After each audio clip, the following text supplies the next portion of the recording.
Hey all! Amanda back again with all your results for American Ninja Warrior Season 15, Episode 1, Rounds 1 and 2.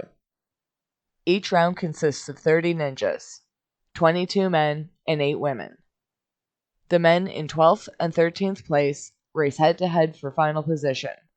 The women in spot 4 and 5 also race for the final slot on their leaderboard.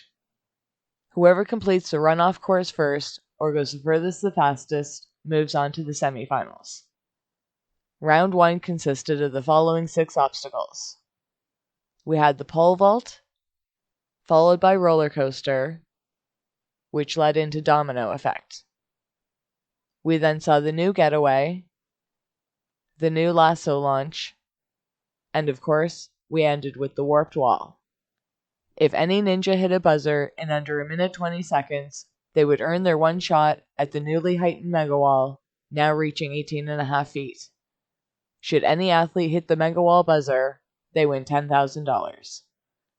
To hear how each of these obstacles work, please see my previous clarifications video.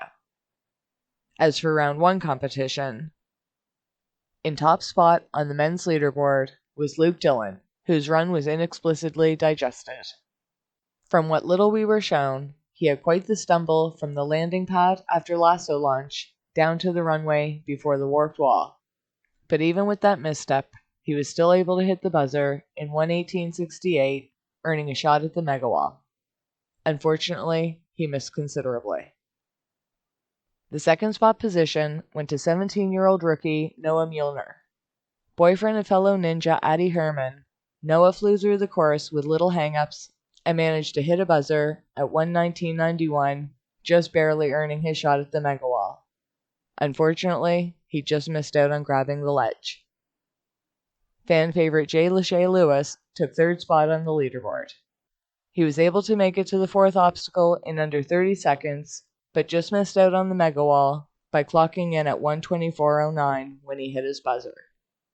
Fourth place went to James the Beast McGrath. With new fiancé and fellow ninja Alyssa Beard watching from the big screen, we learned that she will not be competing due to an injury. James's run was a little sloppy in places, but luckily, he was able to hit a buzzer with a time of 1:33.06, securing his position in the semifinals. Rookie Kevin Rodriguez had his debut run digested, even though he took 5th place on the leaderboards. Boyfriend and fellow ninja Emily Gardner, he was able to hit his first buzzer in 1:39.79 and was the last to complete the course this round. The newly hitched Phoenix, Najee Richardson, is considering retiring after this season to enjoy married life. Najee moved quick and smooth through the first few obstacles, but then got slowed down at lasso launch, where he bounced off the second cradle and hit the water. He did secure the 6th position though. Evan Andrews competed on the first season of the juniors, as well as season 14, though his run was digested last year. And though Evan was able to take 7th place overall, his run this season was digested too. He missed the last cradle on lasso launch. Another team that got his start on the juniors on season 3, Messiah Anraid, may have had the best save of the night when he got tripped up on domino effect, but pulled himself up to the landing pad. He was so close to hitting a buzzer, but he just missed the last cradle on lasso launch. He holds 8th place. 17-year-old Noah Jones took 9th place on the leaderboard, but he was totally cut from the show. I was unable to find much info on Noah, so this may have been his rookie run, although he has competed in other competitions, such as UNX. He tripped on the last domino in domino effect, but recovered, and almost made it to the warped wall, but he just missed the last cradle on lasso launch. Army vet Verdale Benson also had his run digested. He missed the last cradle on lasso launch, but was able to secure 10th place on the leaderboards. Evan Baumajan took 11th spot, but whose rookie run was completely cut. He has been competing in ninja events since 2014 and was able to make it to lasso launch in 1:41.85. Alan Colneely made his return since he last competed in 2017 and was able to make it to domino effect in 15.7 seconds, before getting tripped up and smashing against the landing pad. This landed him in 12th position and made him one of the two fighting it out in the runoffs. Rookie Ramses Valdez had his debut run cut entirely, but was able to make it to Domino Effect in 17.05 seconds, landing him in 13th position and making him the other competitor in the runoffs. The round 1 runoff course consisted of Home Run, Spring Forward, The Beehive, and Hopscotch. Ellen took an early lead right from the start, but got hung up on the middle honeycomb on Beehive. Ramses passed him, but fell right away on Hopscotch. Ellen made it a few boards into Hopscotch before he lost his grip, but since Ramses got to Beehive faster, and Ellen did not complete the obstacle, Ramses advances to the semifinals, and Ellen's season is over. As for the women of round 1, Addie Herman looked to be having a great run until she missed the backwards lâché on Lasso Launch, and although her run was digested, she took first place amongst the women. Casey Rothschild also made it to Lasso Launch, where she too fell, making the backwards lâché. Casey also had her run digested, but landed second place overall on the leaderboards. First appearing in Season 3 of the Juniors, Emily Gardner made her debut run tonight, where she was able to make the backwards lâché on Lasso Launch, but lost her grip and hit the water. Emily was competing with her father Rich this season, and she took 3rd spot overall. I feel like this is deja vu, but taking 4th position and landing in the runoffs, Taylor Johnson had her run digested. But after hearing her scream, "Let's go," after every obstacle, I kinda get this one. She actually had a great chance at completing the course, but the rope slipped from the cradle before she made her final lâché on Lasso Launch. Avery Gallant landed in 5th place on the leaderboard, and therefore had to face the runoffs. Apparently, she made it to Domino Effect in 32.20 seconds, but her run was cut completely, so who knows. I'm really hoping the women blow the roof off in the semifinals. During the women's runoff round, and in a stunning moment, Avery landed low on the landing strip leading from home run and slid back into the water, ending her season. Since Taylor made it to safety, she automatically advanced to the semifinals, but she wanted to push herself, and after exchanging adorations to each other, Taylor went on to complete the course by hitting a buzzer. And this is why I always say, when it comes to American Ninja Warrior, anything can and will happen. Athletes that did not advance from the round 1 qualifiers include one of the last 2 remaining OG ninjas, Brian Crutch once again psyched himself out on the balance obstacle and fell backwards between the 4th and 5th board on Domino Effect. He became very emotional when talking to Zuri and is now considering retiring. It was very hard to watch, and I truly hope he reconsiders. Jeff Schneider, Lucio Bautista, and Desmond Odom also went out on Domino Effect. Emily's dad, Rich Gardner, and Ashley Gianni both fell on the roller coaster. And Sean Steele Weeks, Aaron Kundolf, and whoever this upside down man might be, all fell on the pole vault. It looks like 2 other men and 1 more woman may have run, but were completely cut from airing. Round 2 that same night saw a course consisting of pole vault, which now led into the new Grease Lightning, leading to Domino Effect. We then saw the getaway again, but this time it led into the new Ring the Bells, which led to the Warped Wall.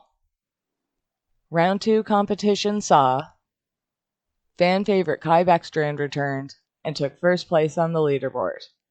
He flew through the course, doing double lâchés from the 1st to the 2nd bell and from the 3rd to the 4th bell on Ring the Bells, and hit the buzzer with an insane time of 54.80 seconds.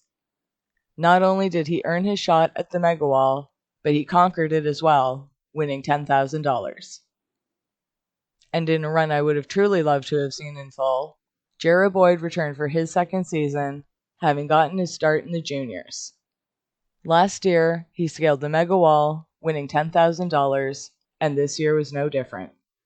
Though his run was digested, he was able to hit a buzzer in 1:19.97, just earning his shot at the mega wall, where he scaled it with ease, earning another $10K. Jarrah sits in second place overall. 15-year-old rookie Hans Hertz was running for his brother Harper and had an incredible debut run. He quickly solved the rhythm of Ring the Bells and was able to hit his first buzzer with a time of 1:28.17, landing in third place. Poor Cam Baumgartner. His run was digested yet again. And as always, he did great throughout the course, from what little we were shown. He hit a buzzer with a time of 1:31.81 and took fourth place on the leaderboards. Austin Gray also had his run digested, but I expect to be seeing a lot more of him this season.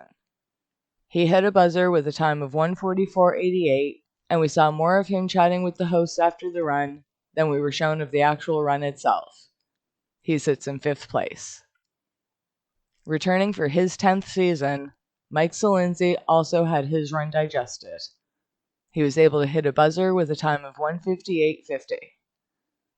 Gnarly Nate Hansen also returned, this time with a new girlfriend and a new mustache. Nate was doing well the entire course until his hand slipped off the final handle on Ring the Bell. He took 7th place on the leaderboard. Kai's father and inspiration, Brian Beckstrand, had his run shown in a brief clip during Kai's run. Brian fell between the second and third bell on Ring the Bells, but was able to claim 8th place on the leaderboard, joining his son in the semifinals. Canine rescuer Rue Yori had his run digested, but he was able to take 9th place on the leaderboards when he fell between the first and second bell on Ring the Bells. Tatsumi Yanaba first competed in Season 13, going out on the second obstacle. This year, this Peace Corps worker, who makes his own peanut butter to feed the local homeless, found his way to the semifinals. Though Tatsumi had his run digested, where he could not make the first transfer on Ring the Bells, he did take 10th position. Josh Ferguson, who was running for his wife, who was battling cancer, had his run digested. Josh said he was only competing to raise his family's spirits, yet he managed to land in 11th place, advancing him to the semifinals. He fell on domino effect. Dr. Stephen Bhakta returned for his second year and had his run completely cut from airing. However, he fell on domino effect, getting there in 23.61 seconds, landing him in 12th spot, sending him to the runoffs. Returning for his 4th season, Glenn Albright also had his run cut from airing. He went down on Grease Lightning, reaching the second obstacle in 3.81 seconds, giving him a chance to advance by facing in the runoffs. The runoff course for round 2 was the same as round 1, starting with Home Run, followed by Spring Forward, which leads into Beehive, and ending with Hopscotch. And in another shocking twist, Dr. Bhakta stumbled across the steps in Home Run and toppled from the 3rd step straight into the water. That ended Steven's season and ensured Glenn's advancement when he was able to complete Home Run, but Glenn wanted to test his resolve. Glenn was able to complete the entire course, hitting a buzzer. As for the women, round 2 saw Emily Keener, who made her first appearance in Season 2 of the Juniors, take top spot on the leaderboard.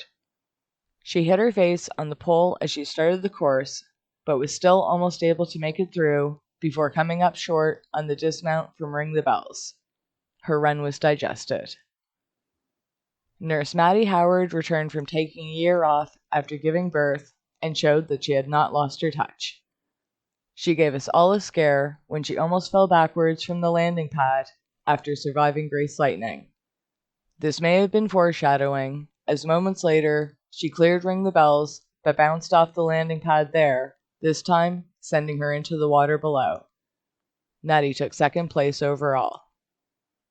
15-year-old rookie Viola Kipo'o became overwhelmed with emotion as her dream of running the course was now becoming a reality.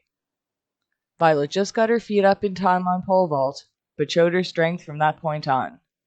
She may have taken too long trying to figure out the rhythm of Ring the Bells, as it looked like she just gassed out on the final lâché. She was able to take third spot on the leaderboards, sending her to the semifinals. Larissa Cottle last competed 3 years ago, and then this season had her run digested. She made it as far as the getaway, but was unable to hook the ring in the cradle and hit the water. This put her in 4th position, as well as the bottom 2, sending her to the runoffs. Jalen Bennett, girlfriend of fellow ninja Austin Gray, had her run completely cut from air. Apparently, she went out on Grease Lightning, getting there in 5 seconds flat. She too had to face the runoffs. In another surprising end, Larissa missed the first pull on spring forward and hit the water. Jalen completed spring forward, securing her spot in the semifinals, but wanted to attempt another buzzer. She made it as far as hopscotch, but missed catching the first ledge. Other athletes that ran, but did not advance, from the round 2 qualifiers include Ronald Stewart, who fell on Grease Lightning and whose run was digested. Megan Rowe's brother John also fell on Grease Lightning and who had his run digested. Megan will not be competing this season due to an injury. And Jack and James Wright, twin brothers who dance on TikTok. Both went out on Grease Lightning. We also saw 52-year-old Will Wong slide down the pole as he tried to get onto the course. It looks like another 4 men and 3 women should have competed that night, but I do not have any information on who they may have been or what their results were. So that's it. Those are all your results for Episode 1, Rounds 1 and 2 of American Ninja Warrior Season 15. It looks like Episode 2, airing June 12th, will only be an hour in length, and now that the clarification video is up, the next few videos should be up a lot sooner. I hope you're all enjoying some of these crazy new changes. We'd love to hear your thoughts on the show below, including any predictions you may have. Make sure not to miss a single episode of American Ninja Warrior, only on NBC, Monday nights all summer long. Or check back here for all your breakdowns and results, and until next time, enjoy the show!